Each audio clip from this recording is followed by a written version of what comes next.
Good morning, everybody. This is Carrie Getz with Strategicom, and we are here with another episode of our podcast. Today, we're talking to Dameion Brown, who is a veteran in the security industry, heavy in cybersecurity. So that gives us another little avenue to talk about. So, Dameion, why don't you introduce yourself and your background to everybody, and then we'll go on from there. Yeah, and Carrie, look, I appreciate it, and it's a definitely an honor and a high privilege to be here today to talk to you about my humble beginnings and what I do. I'm a veteran, as you mentioned. So 21 years in the Army, both National Guard and Reserves, 2 tours, Bosnia and Afghanistan, and civilian-wise, I work for a oil and gas company. I say mom and pop oil and gas company because it's a family-owned company, but it's a multi-segmented billion-dollar oil company that's headquartered out of Jackson, Mississippi. I've been doing working there for 11 years, and I've been doing security there. And it's both regulatory and then performance-based too. So there are some things that we do from the standpoint of the Coast Guard and what the Coast Guard enforces on the navigable waterways. So we make sure those stakeholders are compliant with those things. And then that forces me to be a jack of all trades and master of none as far as CCTV camera systems, security guards, uh, what have you, cybersecurity, duty of care. So people that are traveling in and out of Mexico, our assets that are in Mexico and worldwide. And then on top of that, I do a little grant work. There is a program that FEMA and the Department of Homeland Security partner with. It's the Port Security Grant Program. And so our stakeholders have received grant funds throughout the various fiscal years. And since I've been at the company, I have either applied for, administered, drawn down, sat through audits of $3.2 million worth of funds. So, just a myriad of different things that I do. And so, that's a little bit of what I do day to day. Very good. Wow, that's quite the background there. So, Yeah. I I did not realize that you guys did stuff on the waterways. That's really interesting as far as ships and ship passing and all that Mhm. kind of good stuff. So where all do you guys operate? So we operate worldwide. 48 states in the contiguous U.S. and then, like I said, Mexico.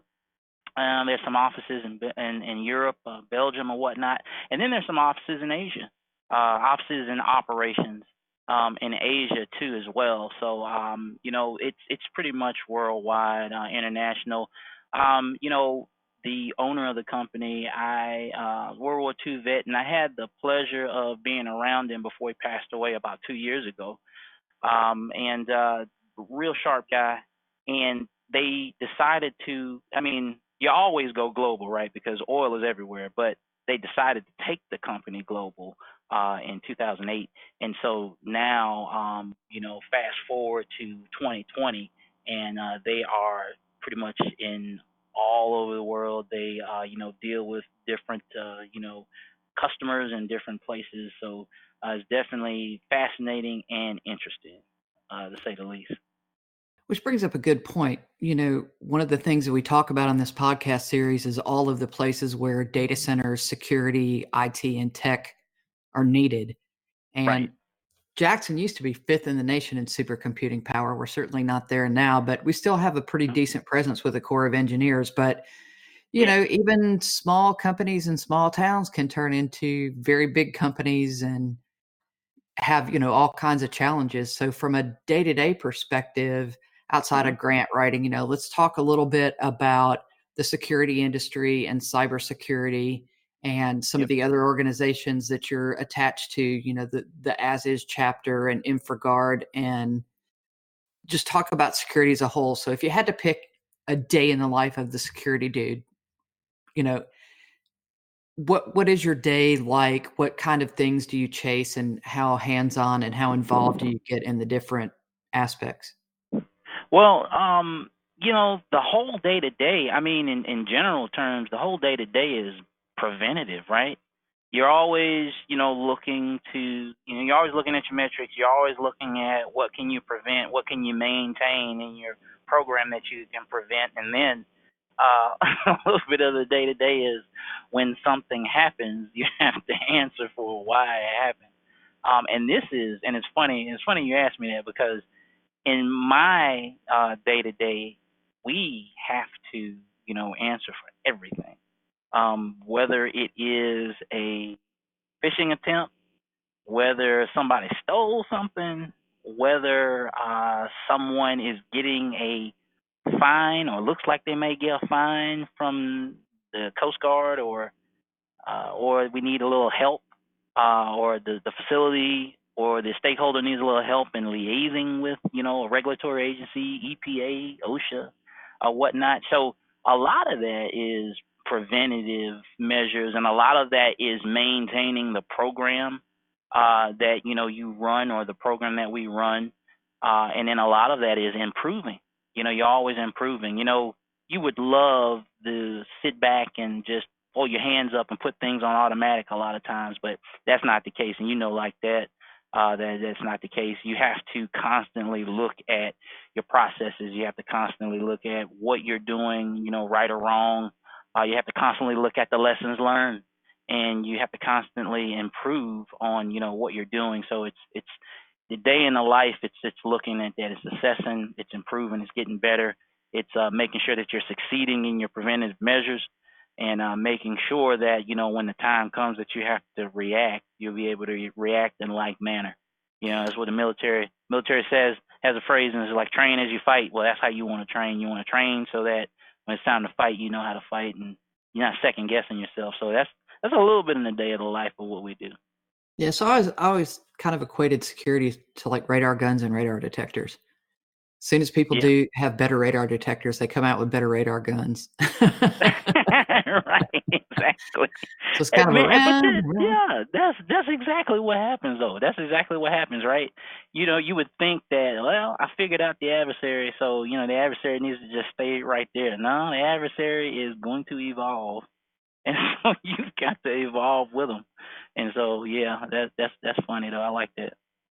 And if you watch reports and where the incidences and all come from, it's amazing how many come from inside the organization versus outside the organization. You think about the bad operators on the outside, but disgruntled employees are a huge thing that you have to protect against too.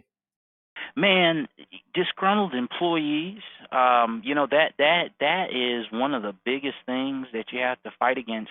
Well, you have to fight against the insider threat anyway, right? Wherever their intent lies, whether it is subconsciously or consciously, right? Because that's what these phishing attempts are, right? Somebody falls for the clickbait, they click on it, and they may not have wanted to do that, but that's still an insider threat, because that happened inside your organization 9 times out of 10. Insider threat as far as somebody maliciously trying to do some things that they know are not right, or maliciously try to set themselves up to reap a benefit down the line, like a 0-day type of plot or something like that. I was looking at last year in 2019, there was a story. There was a consultant, and I believe the consultant worked for Siemens, and I think it was an oil and gas provider. And the oil and gas provider were seeing all these anomalies, and they're seeing all these things that popped up. And it just so happened that the consultant was planning things so that those things could trigger and those things can alarm, and they would call them. Because consultants like to get overtime, right? And consultants want you to call them when they're ready. And so that person was doing that, and so that person just happened to be on vacation, and they were the entity said, well, this is interesting. This person's on vacation, and all this stuff happened. And so that insider threat piece is so key, whether it's subconsciously or whether it's conscious, whether it's malintent or whether it's just harmless. Insider threat is the insider threat regardless.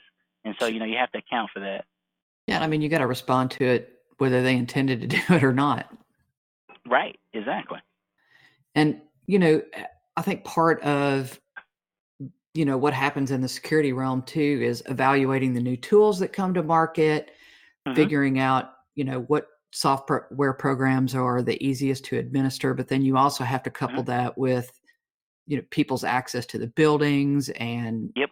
to the yards. And so, there's nothing that can 100% automate any of that. There's still personnel needed. And I don't Mm-hmm. think we're ever really going to get to the point where security is, fully automated. Now, certainly AI, I think, makes it a little bit easier to help detect Right. some of the threats and figure out some of the trends and instances, but there's always Mm-hmm. going to be that human person, don't you think? Yeah, and so that's very key because as an Army officer, I was fortunate as a captain to take the next officer candidate course or the officer educational course that you take as a major. And one of the things that we were talking about was just that that one of those instructors was real sharp, and he was giving us some. We finished the course, we were all done, everybody got a passing grade, and we were all relaxed at that point. And he was saying, well, let me leave you with some things. And then he was talking about how every time there's a cell phone that's created, data has just, expanded, as far as gigs are concerned. And then he was talking about how, as far as automation was concerned, was that the military will never, as far as it's an ambulatory service, and an ambulatory vehicle, replace, a driver, a free thinking human with automation. That'll never happen. Now, obviously, we know automation is on the battlefield now, right, with UAS and drones. I'm in Afghanistan. I see a drone leave with a full package, and then the drone comes back with half a package, so I know what happened. But Right. the thing to note is that AI cannot replace everything. It just can't do that. There has to be a good mix and a good blend. You want everything automated. I'm a fan of automation, by the way. I do like that. I'm a fan of biometrics. I am a fan of that technology, crypto technology. I like it. um, you know, but at the same time, it can't replace a human, and the human part of it cannot be replaced, and that's what makes us human. So yeah, you're right. Yeah, somebody has to decide, and I think automation definitely helps us be better practitioners because it takes some of the mundane kind of rudimentary stuff off the table, and then as it learns, it gives us better information that's actionable information. One of the problems you Right. have in IT as a whole is everybody has way too much information, and then we forget which part is actionable and just sifting through the pile of hay to find the proverbial needle. Man. Oh man, Carrie. Oh man, we could talk about that all day. Actionable. We scream for that. A lot of the security briefings that we are privy to, because we do a lot of work with the Department of Homeland Security. We do a lot of work with law enforcement agencies on the federal, state, and local level. And God bless their heart, I love to get intelligence. That is one of the things that we love to do. I love to know the ports, or I love to know the next tactics, techniques, and procedures. I get it. But man, that stuff has to be actionable. And I think like a lot of the ISACs and a lot of the different places that provide that stuff really have to give actionable intelligence. What does this mean to me? Now, I tell you what, recent events, when everybody hears this podcast, they'll probably know what we're talking about. Recent events with Iran, right? Well, Iran is a threat actor. We know that, and I think the country, the United States, I think in 1985 deemed it that. What we know about them is their, techniques and procedures, right? We know that a lot of times they do stuff with infrastructure, oil and gas. We know that they do a lot of things, a lot of bad stuff with finance, bank and finance, right? So the actionable intelligence that I would be looking for is, okay, well, what's the next tactic that they would do with finance? That would be a Wells Fargo question or a Citi question or whatever. Or, hey, let me raise my hand. I'm in oil and gas, right? So I really care about what, they would do there. I wouldn't want to know about like anything else. So if I'm going to sit in a security briefing, or if I'm going to receive, information, I want that stuff to be actionable. What does that mean to me in my organization versus just receiving, information from a fire hose? Right. So, a lot of times and look, I'm a big proponent of the guy on the ground, right? Because I work it every day, right? I'm like, hey, what can you do to help my job? Because I'm the one that has to disseminate this to my stakeholders, and I have to dumb it. Well, I'm gonna say dumb it down. I wouldn't say that. That may be a strong thing to say, but at the same time, I have to make it palatable. I have to make it easy for them to digest. And so I need help with that. And if you give me actionable intelligence, man, I can move and shoot with the best of them. So, yeah, you have to have that.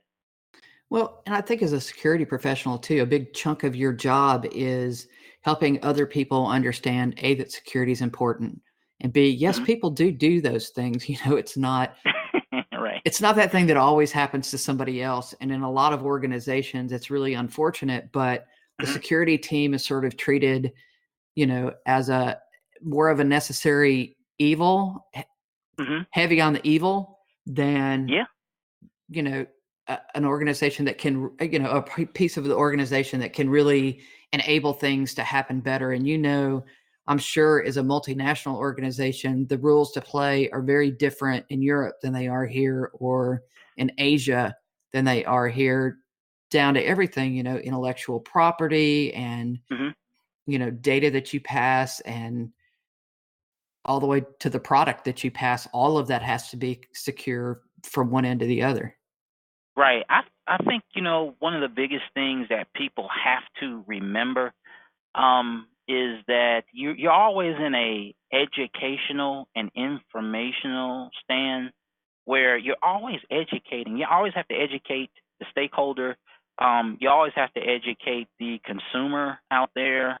Um, you always have to educate. You have to tell people about security and why this matters, and you also have to sit there and say, okay, like people are really doing these bad things.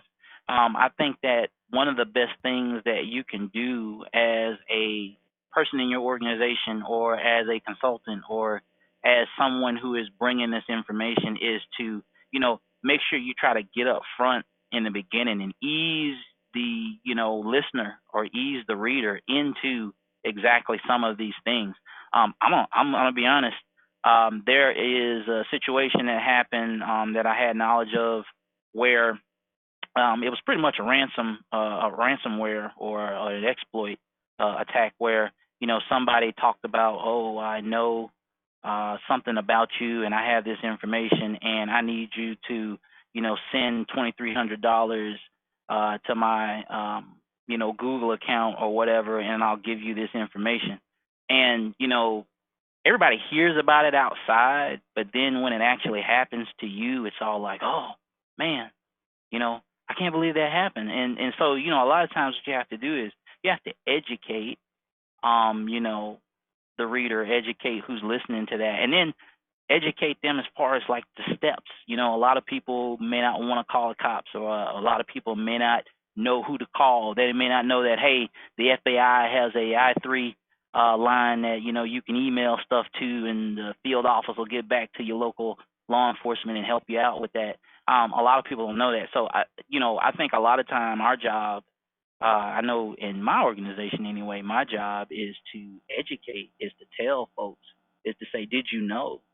And hey, did you know this is the reason why I'm sending you a one-liner with a white sheet attached to it, or white paper attached to it, giving you some specifics on this particular subject that I want you to be aware of, and I want you to be more informed of. So I think, from an educational standpoint, we've got to take that role, because the more you teach, and watch this, the better that you teach, or the better that you'll learn new ways to communicate your point, you are, gonna win, and you're gonna get people to have a better situational understanding of any threat vector that you present to them on that period of time.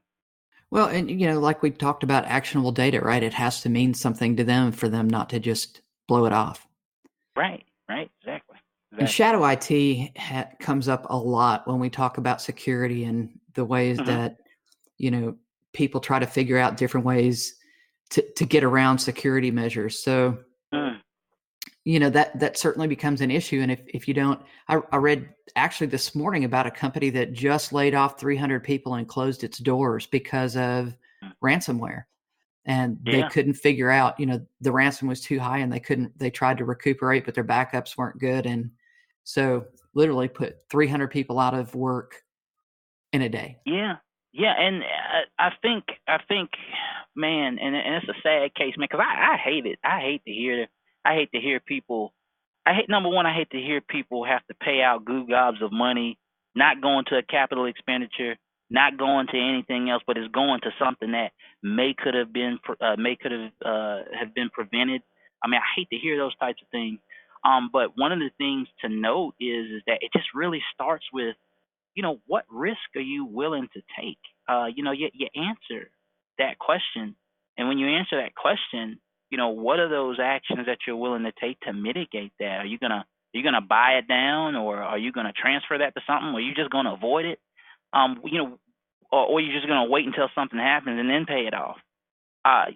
Those types of questions, come up, and the more we get into the ones and zeros of this, um, the more the question is asked just for the more common sense thing. What are we doing? What are we really willing to accept? And, what are we willing to pay for? And what are we willing to take as, a disastrous effect? Or are we able to recover, if something happens? I mean, I hate to hear that kind of stuff, but, it's the reality, because at the end of the day, kind of like what I was just saying earlier, right? You present that information and you make sure you come from an educational standpoint, but at the end of the day, you've got the C-suite guys, and you've got the movers, shakers, and playmakers that make those decisions, that have to make a decision that's in your best interest, and sometimes those decisions are not always in your best interest. And so, like I said, I hate to hear those types of situations. I hate to see Toyota turn around and give out $20 million to someone because they didn't have the right backups. I mean, that's ridiculous. And Yeah. I just it pains me to see that. And, I mean, that does bring up a point.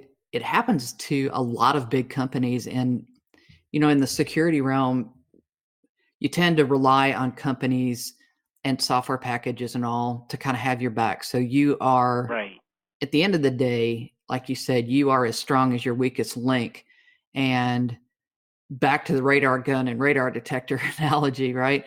The more Yeah. you do to protect yourself against it, the more other people figure out ways to do it, whether that be, there was a very popular online file sharing service that a lot of companies used back Hmm. several years ago. They found out for 3 weeks they were online with literally zero security at all Yeah. because their security Hmm. system had shut down and nobody knew that. So, Yeah. you have to be careful where that data goes. And you also have to be careful who has access to your site.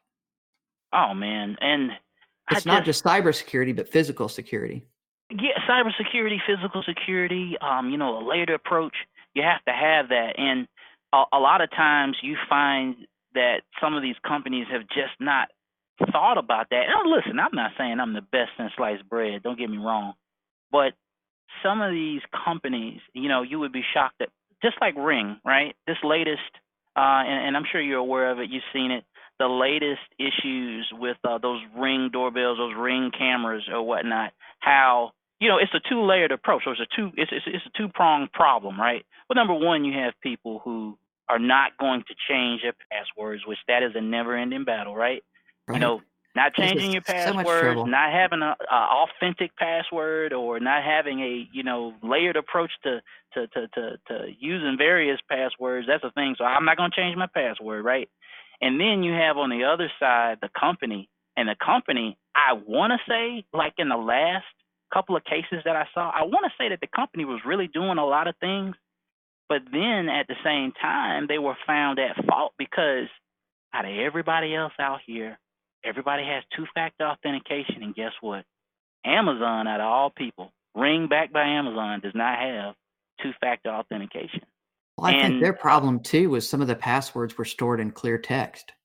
yeah, that's another thing. And look, Kerry, we can talk. You do a lot of work, and you do a lot of work with, you do a lot of work, and you talk a lot about HR, and you talk about a lot of misconceptions. And one of the misconceptions that a lot of people have is that it's only a ones and a zeros type of outlook. I like to use the analogy that, here in Jackson, Mississippi, up the road on I-55, we've got a Nissan plant.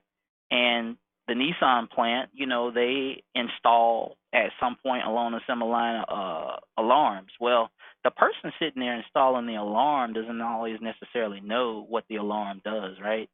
The alarm may, be able to ring, but they don't know that it can call OnStar or it can, have GPS tracking. Some folks just don't know that. Well, that's the same thing here. A lot of people think that, it's an IT problem and only an IT problem. Or some people think that, well, physical security guys, you don't know what you're talking about. Instead of having a blended approach where you're looking at your risk, a blended approach where you're looking at the physical, and the blended approach where you're looking at a point where all of those converge. Well, as humans, we want to be trusting by nature, right? Mhm. We would like to think that those bad actors don't exist, or they're not after us, they're after somebody else. Mhm. But they're after everybody. Man, they after everybody. They're after everybody, and to see what they can get.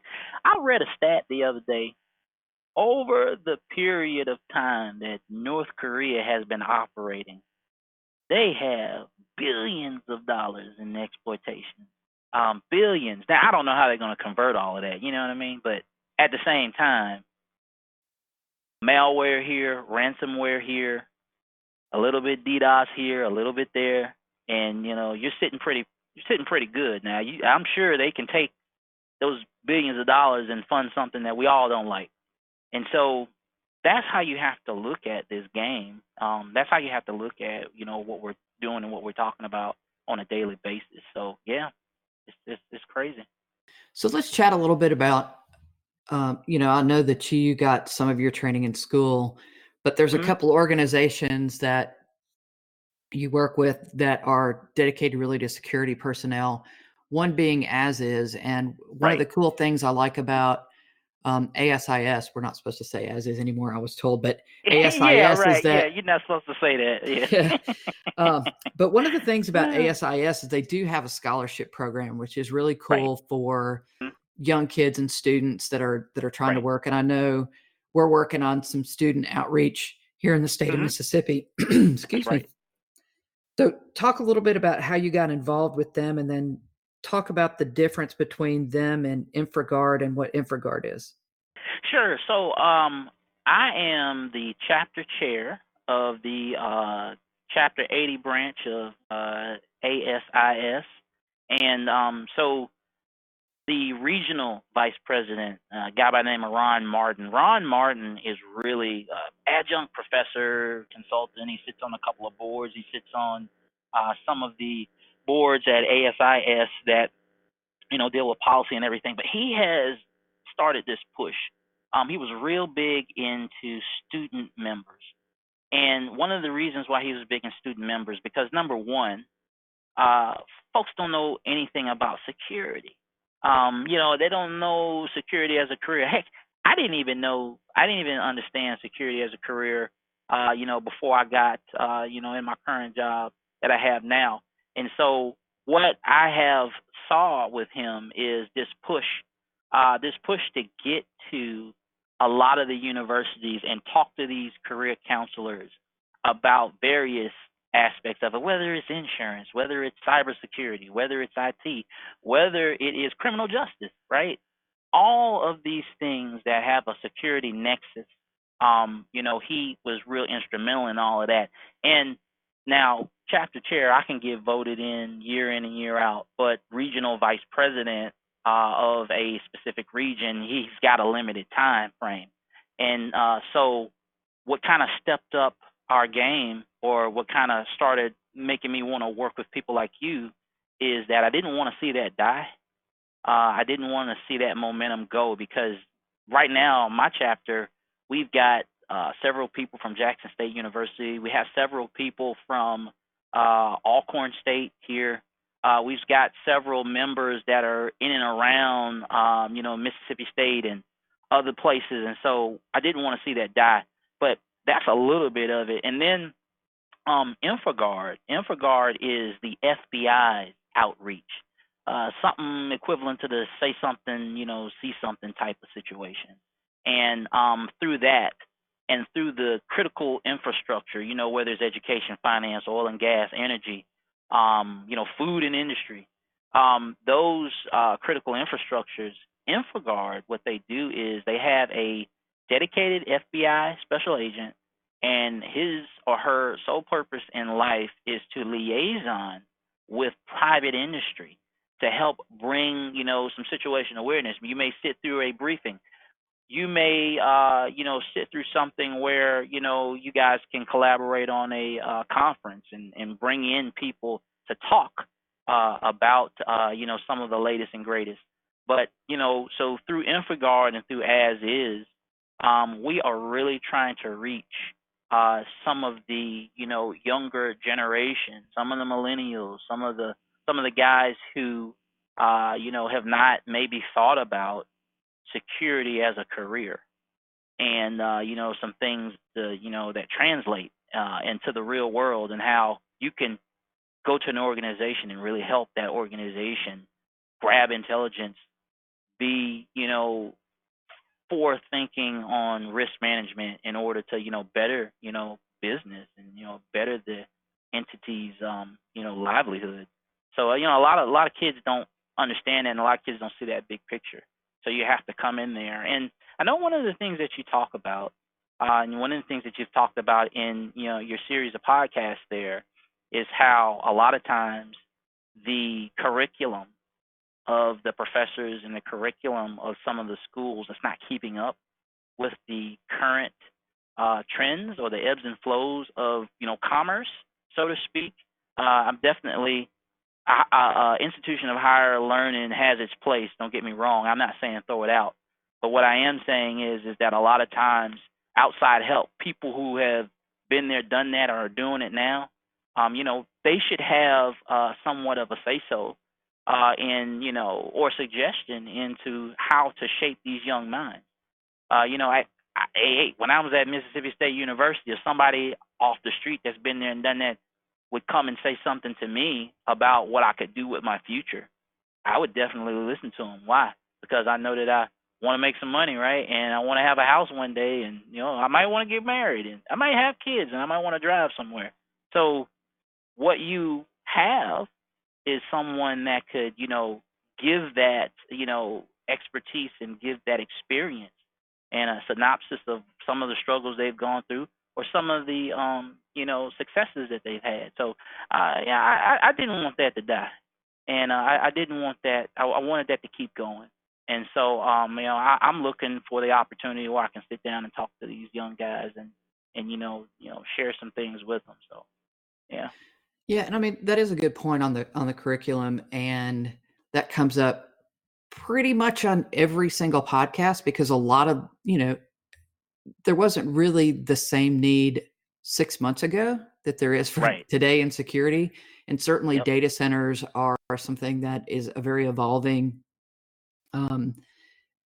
part of IT, and the Mhm. standard IT curriculum is almost outside of programming and some of those skills that you can move forward with and do different things with. And, there's new languages that come around every day, and there's new updates to those languages. So it definitely always changes, which is, part of the draw for people, I think, that are in any type of STEM field, because, everybody likes that change and likes that continuous learning. But, to your point, cybersecurity is not a class curriculum in a lot of colleges, but every single organization needs that.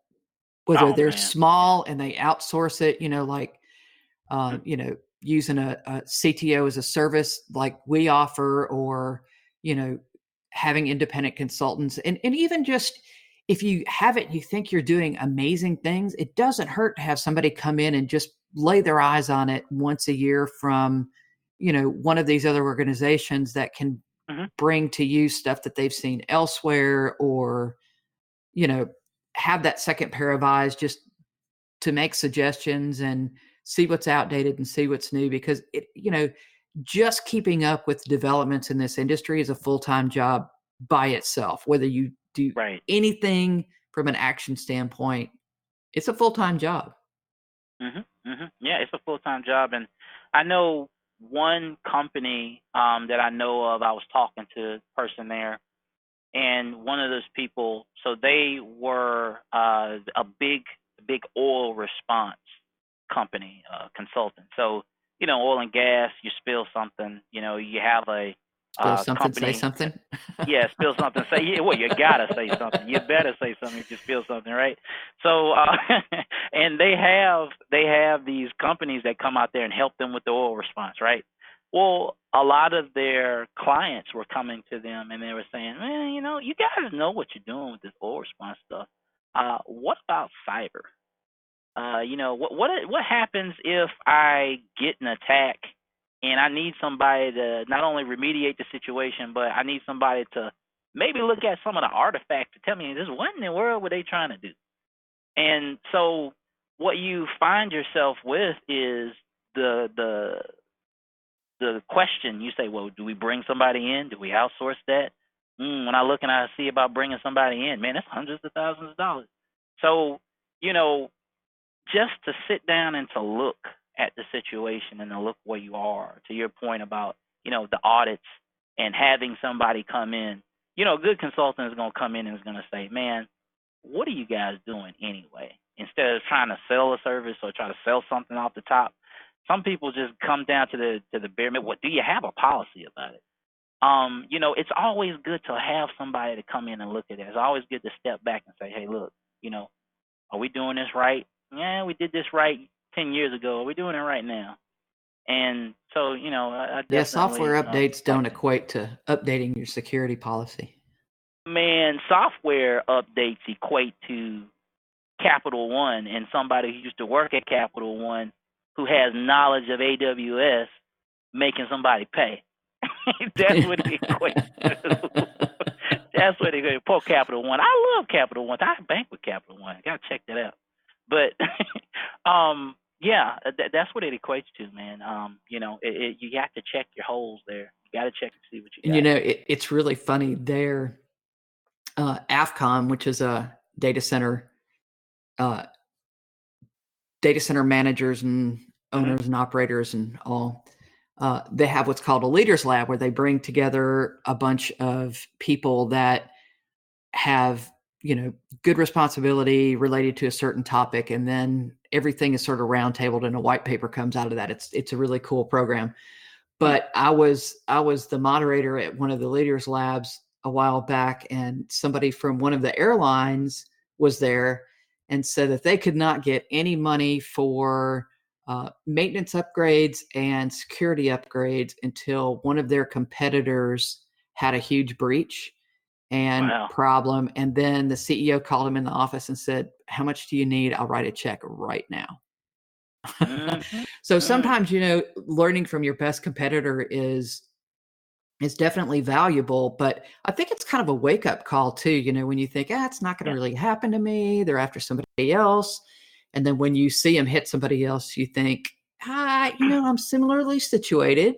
That could be an issue. Yeah, and I find that with companies. I definitely find that with some of the people on the right and the left side of what we do.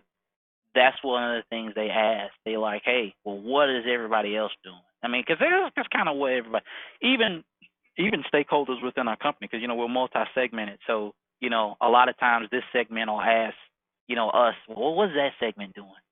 And then go find us what the best practices are in the industry. And that means we call trade associations, we call people that are our counterparts in various places, because that's what people do. They want to know that, but gosh darn it, Kerry, wouldn't you want to just go ahead and handle it to the best of your ability up front? Yeah. And but that's not.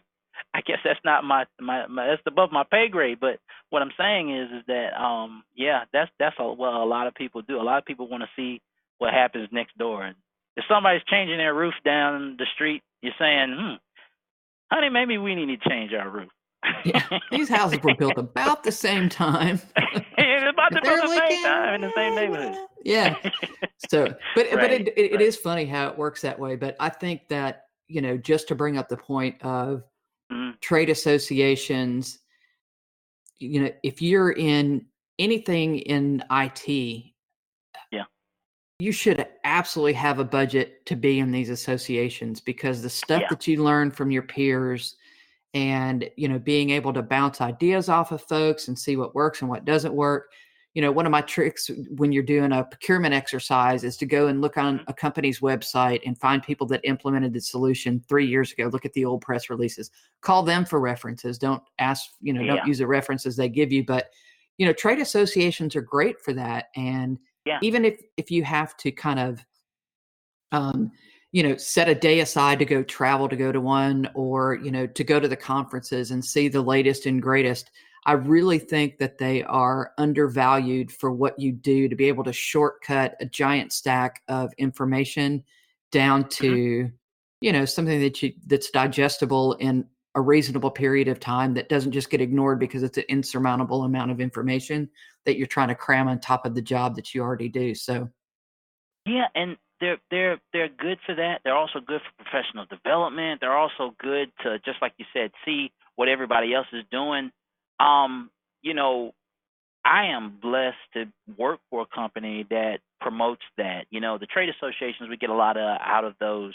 I always, hey, one of the things I do like about some of the consultants that we work for in those trade associations, I said, man, after I talk to you and after I come to see everybody, I come back and it looks like I'm smart. But I really just use some of the stuff that I heard, and I'm able to, apply that. And one of the things that the ASIS, their global exchange, the Global Security Exchange, the GSX, all these acronyms.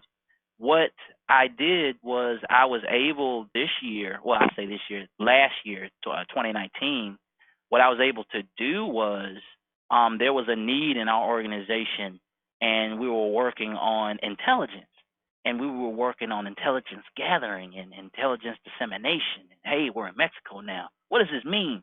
And we were able to sit down, and that whole time, I kid you not, was focused on nothing but business continuity, intelligence gathering, intelligence services, data mining services, all of those things. And when I did that, man, I walked away really understanding the benefits of a global security operations center, just the SOC in general, whether you're talking IT, whether you're talking physical security. you know, those places are a wealth of knowledge, a cornucopia of different people that you can talk to and sit next to. And one gentleman that I sat next to in the business continuity class just got hired on with Robinhood, the financial guys, the penny stock guys. And oh yeah. he was saying, hey man, they hired me to do business continuity, and I'm 6 months out, and I just got here, and I just graduated from I think it was Berkeley or something. And he was like, "Hey man, what do you know?" Oh, okay, well let's talk. Let's get a cup of coffee. I can tell you what I know about business continuity. And Right. so that is the benefit out of going to some of those things. And definitely, sometimes you got to do it on your own dime. But a lot of times, man, I would say get that budgeted. Talk to your organization and let them know. We had to do justifications on it, right? Tell them the justification. Say, hey, if I do this, I can help the company do X, Y, and Z. And 9 times out of 10, they'll let you do it if you can explain it correctly. So Yeah, and it's good for networking too, for if you decide you wanna. One thing we talk about, in this series is how if you don't like what you're doing, you can move to the left a little bit, there's another job. So, yeah, these associations are great ways to get exposure to different things. And in cybersecurity, I sure. mean, there's a million jobs you can have in, Oh man, physical yeah, security, cybersecurity, yes, yep, consulting to the security business, and, they're a good way to get exposure to those too. yes, ma'am. So we're running close to our time limit here, Yeah. but if you wanted to impart some wisdom on those moving forward, what what good words of wisdom would you have to say? Man, do what they told me to do in the military. Be rigidly flexible. And one of those things that I say is just make sure you're always adapting.